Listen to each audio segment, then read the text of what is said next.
Brought to you by Penguin.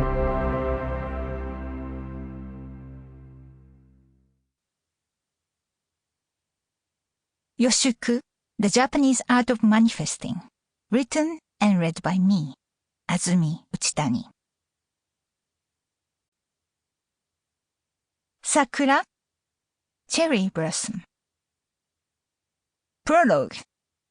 Typhoons and Cherry Blossom.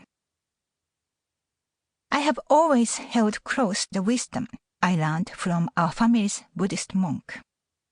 I was born and raised in a traditional family in Wakayama, a land where nature and spirituality are deeply intertwined. This region, with its breathtaking landscapes of sea and mountains, is dotted with sacred sites such as Mount Koya, the long-ago birthplace of Shingon Buddhism, and home to the ancient pilgrimage route of Kumano-Kodo, which people travel to worship nature and the deities of the natural world in Shinto tradition. Growing up in such a setting has profoundly shaped my path and my understanding of life. My childhood was enriched with celebrations and rituals rooted in Shinto and Buddhism.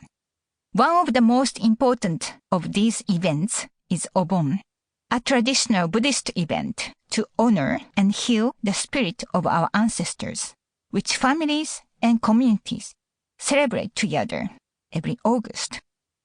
Each Obon, a Buddhist monk comes to perform a special ceremony for my family and ancestors, and to this day I try to return home to be present for it. In this later part of the summer, however, Wakayama is often hit by typhoons, a vivid reminder of nature's uncontrollable power. One year, the monk's ceremony coincided with a heavy storm.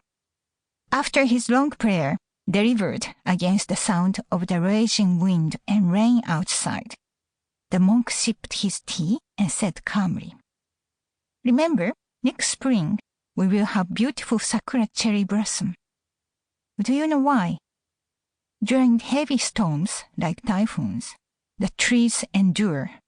They are invigorated and develop more roots to survive. When the trees become stronger with more vital energy, they give more blossom in the spring. And I have learned that this is true for us humans too.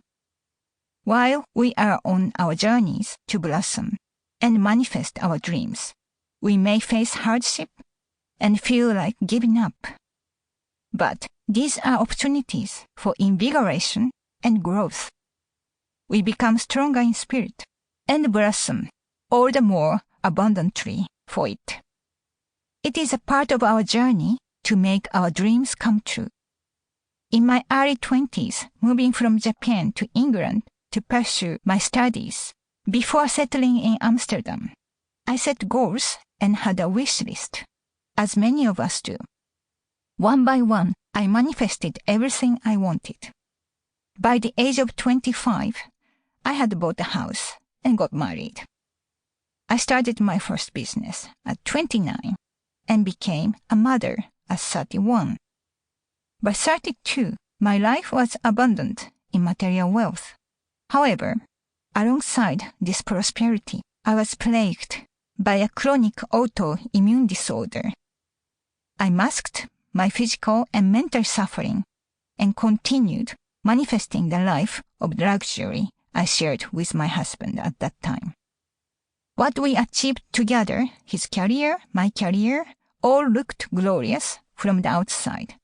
But inside, I was suffering, and my marriage was falling apart. And then came the typhoon of my life. I found myself on the brink of death in hospital. In the abyss of darkness, I experienced satori, a sudden enlightenment.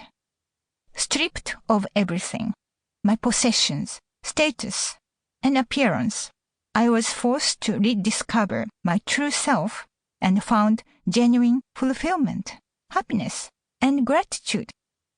I realized I had been chasing money. Sample complete. Ready to continue?